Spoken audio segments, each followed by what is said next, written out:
Hello po, no? So, magbasa lang po tayo ng mga ng mga chat ng ating mga guro. Ano po ito eh? Throughout the country, no? Si Ma'am, hindi ko na ba? Eto, sabi niya Tagolongo po daw siya. Nagtatanong siya ng moratorium ng PLI. May binabanggit na 6 months ang BSP, no? Na 6 na buwan na hindi paghuhulog. Oo, may direktiba na, no? Yung BSP. Hindi natin alam kung i-apply ba ng mga i-apply ng mga PLI, mag-aantay pa tayo. Now, gusto raw niyang sumama sa rally, kaya lang wala daw siyang pamasahe. Tagolongo po siya. Siya ay Iglesia ni Cristo. Yung mga Iglesia ni Cristo dito sa Caloocan ay kaibigan ni Sir Bong, no?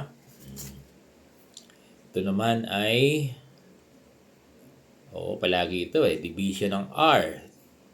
Parang nabanggit ko na ito. Wala pa raw silang differential. Na-vlog ko na ata ito, no? Wala pa raw silang differential.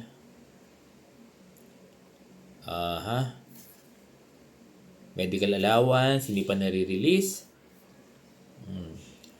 Sabi daw ng division nila, division ng R, wala pa raw pondo. Parang na-vlog ko na to no? Ito pa yung latest niya. Kausap daw niya yung agent ng City Savings dahil nagtatanong daw siya tungkol dito sa moratorium.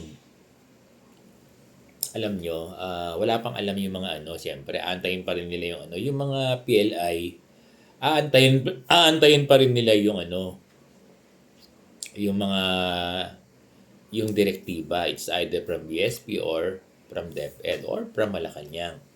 Kaya kung tatanungin nyo yung City Savings, kaibigan din natin yung City Savings kasi dyan ako naglo-loan.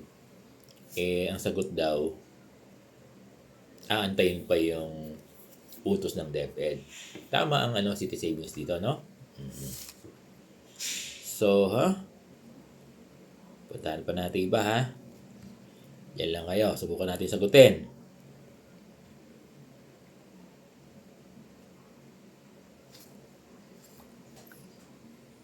Ito taga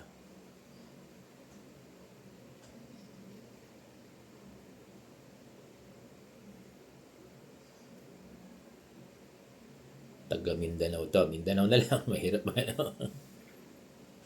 Sir Buong, good morning. Last year sa medical allowance namin, nagpa-avail kami sa plan halagang 2K plus 2,000. Ito yung binlag ko. Pero until now, wala pa kaming nare-receive na email at text man lang.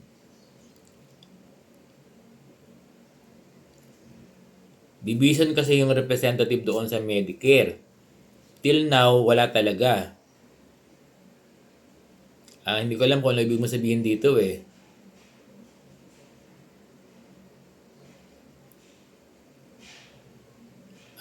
kumuha daw sila ng ng medical na 2,000.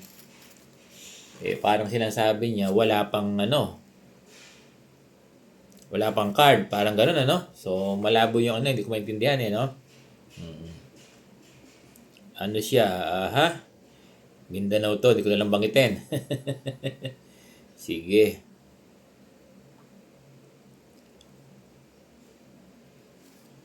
So, kumusta po kayo, dear teachers, sa buong bansa?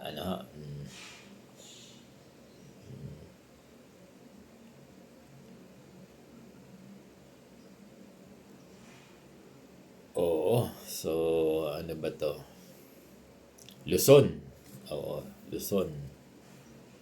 Sabi nila, wala pa daw silang medical allowance, no?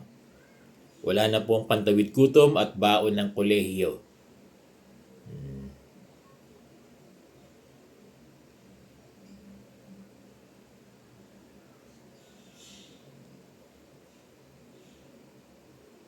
Good AM po, Sir Bong. Salamat po sa pag-follow up sa long-term loan.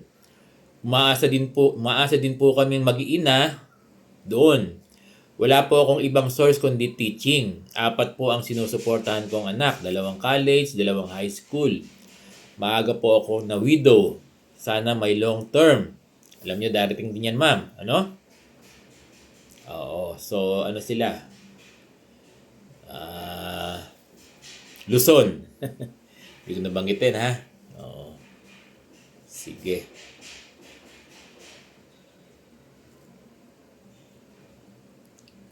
Mhm.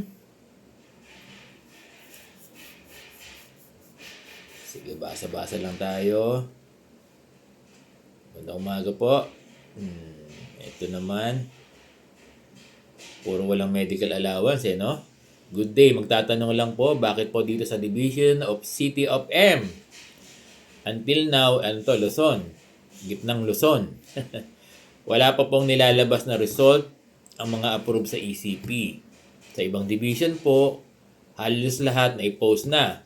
Bakit dito po, wala pa. Nagtatanong lang po. At doon din daw sa kanila ay wala pang medical allowance. Yeah. Basa-basa lang.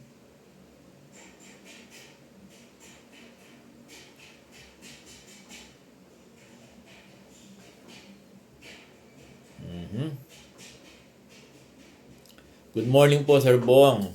Bakit po may access kayo? Baka po may access kayo sa regional office ng P. O, parang kilala ko yung yung RD nyo dyan. Sinasabi kasi sa division namin na hindi pa marirelease ng region yung budget ng medical allowance, kaya hindi pa nila ibibigay. Para lang po malaman sana namin kung sino nagsasabi ng totoo o gumagawa lang sila ng alibay para patubuin sa bangko. Hindi pwedeng patubuin to, sinabi ko na yan, ha. At kung totoo man, ano kaya dahilan ba't di pa nagbibigay ng ang regional office sa division office ng B? Tapos kapag napatunayan na matagal nang na-release ng region sa division office ng B, saka po iakyat sa secretary, kay Secretary Angara, yung gumagawa ng mga SDO sa mga nasasakupan na nila sana para aware yung secretary natin sa kawalang age ng bawat SDO sa teachers under sa kanila, no? Baka lang kasi hino-hocus-pocus naman, basta kapirahan ay dinidelay daw. Mga walang awa. Nagpunta pa naman daw Sir Benjo sa kanila, wala din nangyari. Ay, Sir Benjo!